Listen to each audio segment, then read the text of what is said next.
जय हिंद दोस्तों।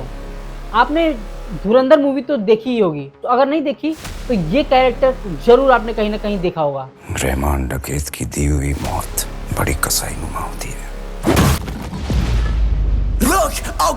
ये जो कैरेक्टर है इसका नाम है रहमान डकैत, और ये कोई फिक्शनल कैरेक्टर नहीं है। ये एक्चुअल में पाकिस्तान का एक गैंगस्टर था जिससे इंस्पायर होकर ये कैरेक्टर लिखा गया है। और इस गैंग वॉर में एसपी चौधरी असलम जो एक रियल कैरेक्टर है जिसके ऊपर संजय दत्त का कैरेक्टर इंस्पायर है, उसका और रहमान डकैत का क्या कनेक्शन था वो सब आज हम इस वीडियो में जानेंगे।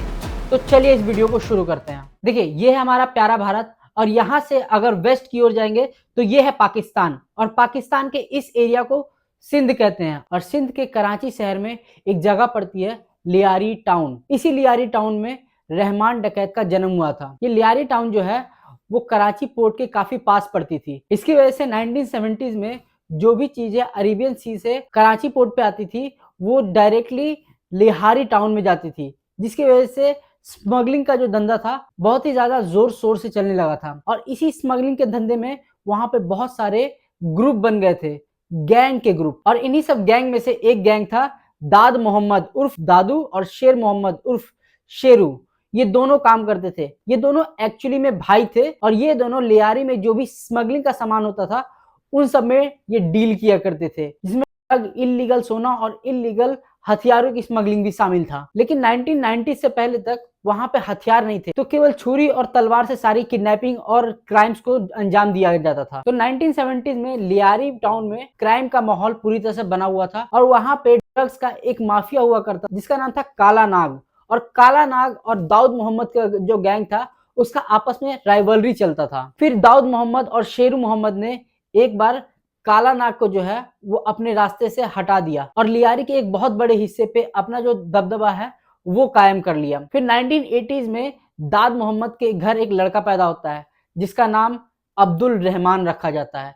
यही अब्दुल रहमान बाद में रहमान बलोच और रहमान डकैत के नाम से जाना जाता है। तो अब्दुल रहमान जिस समय पैदा हुआ था उस समय उसके घर में स्मगलिंग और क्राइम का माहौल था, जिसमें वो बड़ा होते गया। और वो बचपन से ही काफी गुस्सैल मिजाज का हुआ करता था, और 13 साल की उम्र तक आते आते यही मिजाज उसका इतना ज्यादा बढ़ गया था कि अब उसके वो नेचर में शामिल हो गया था और बाहर दिखाई देने लगा था। फिर रहमान ने 6ठी क्लास के बाद से पढ़ाई छोड़ दी पूरी तरह से, और उसके बाद सीधे सीधे अपने बाप के साथ स्मगलिंग के धंधे में लग गया, और क्राइम की दुनिया में ऐसे उसके कदम पड़े। फिर 13 साल की उम्र में जब एक आदमी ने उसे पटाखे फोड़ने से मना किया तो इस बात से गुस्सा होके उसने और उसके दोस्त आरिफ ने मिलके उस आदमी को चाकू छुरियों से स्टैब करके मार दिया, और ये उसके लाइफ में पहला खून था। उसके बाद वो बिल्कुल नहीं रुका। फिर आगे चल के उसका बाप और उसका जो चाचा था वो नेचुरली उसकी डेथ हो जाती है। उसके बाद जो सारा कारोबार है वो रहमान बलोच संभाल लेता है। और कहा जाता है कि रहमान को ऐसा शक हो गया था कि उसकी जो माँ है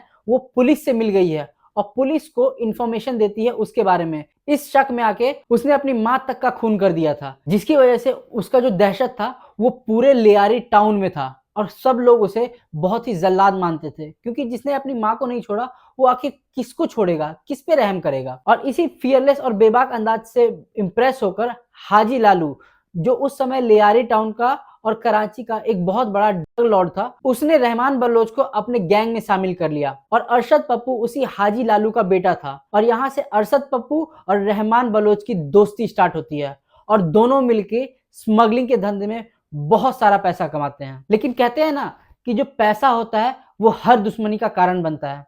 यहाँ पे भी ऐसा ही होता है। यहाँ पे स्मगलिंग के पैसे को लेके रहमान बलोच और अरशद पप्पू के बीच में लड़ाई हो जाती है, और जब रहमान बलोच हाजी लालू और अरशद पप्पू से अपने हिस्से के पैसे मांगता है तो हाजी लालू उसे मना कर देता है, और कहा जाता है कि हाजी लालू ने ही उसे पुलिस से पकड़वा दिया था। इसके बाद रहमान बलोच जो है वो जेल में चला जाता है, और यहाँ से उसका गुस्सा जो है वो बढ़ना स्टार्ट हो जाता है कि अब जेल से निकल करके केवल एक ही काम करना है, हाजी लालू और अरशद पप्पू से बदला लेना। वो जेल तोड़ करके भाग जाता है, और भागने के बाद वहां से वो गैंग बनाता है अपने भाई के साथ जिसका नाम था उजैर बलोच। अब एक तरफ था रहमान डकैत, उसका भाई उजैर बलोच और उसकी पूरी गैंग, और दूसरी तरफ था हाजी लालू और उसका बेटा अरशद पप्पू और उसकी पूरी गैंग।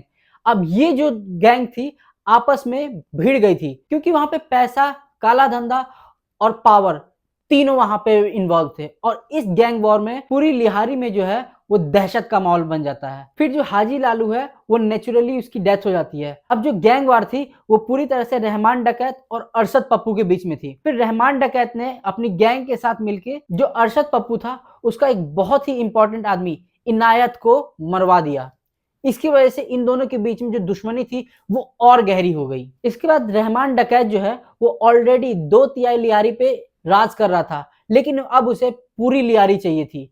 इसीलिए उसने अरशद पप्पू को मारने का प्लान बनाया और इसके बाद उसने उसे बेरहमी से मरवा भी दिया और मरवाने के बाद उसका गला काट करके उससे लियारी के गलियों में फुटबॉल भी खेला, जिससे पूरे लियारी में ये साबित हो गया कि अब वहां पे केवल एक ही गैंग है और एक ही ड्रग लॉर्ड है, रहमान बलोच उर्फ रहमान डकैत।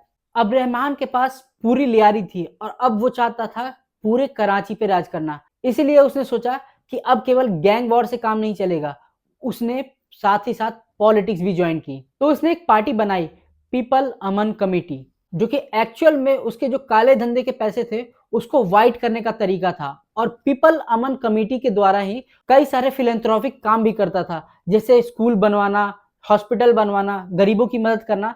इस वजह से वो लियारी में और कराची में काफी फेमस हो गया था और सारे गरीब उसे मसीहा समझने लगे थे।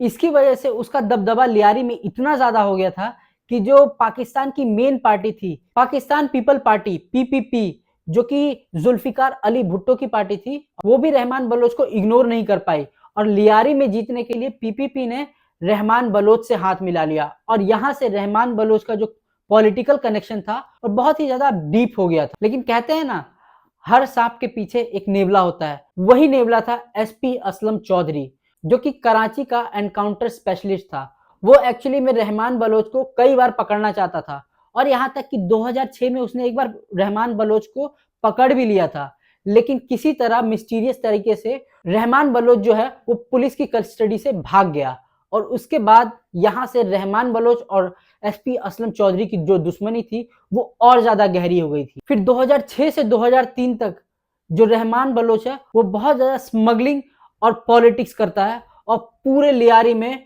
केवल उसी का नाम गूंजता है। लेकिन अगस्त 2009 में जब बलोचिस्तान से रहमान वापस आ रहा था, उस समय पुलिस और इंटेलिजेंस ने मिलके, जिसमें असलम चौधरी मिल करके एक ऑपरेशन किया जिसमें रहमान बलोच को शूट आउट में एनकाउंटर कर दिया गया। पुलिस कहती है कि ये शूट आउट रहमान की फायरिंग की वजह से हुई थी, लेकिन रहमान के जो जानने वाले हैं वो कहते हैं कि ये जो पूरा शूट आउट है ये प्लान करके रहमान बलोच को मारा गया था। और अब जब रहमान बलोच की लाश लियारी टाउन में लाई जाती है तो पूरा लियारी टाउन बंद हो जाता है। इसलिए नहीं कि एक गैंगस्टर, एक डकैत मारा था, बल्कि उसकी मौत पर सब मौन होने के लिए वहां पे जमा हुए थे। इतना ज्यादा उसका लोग सपोर्ट करते थे। तो क्या एक्चुअल में वो रॉबिन हुड था और लोगों की मदद करता था तो वो एक अच्छा इंसान हो गया?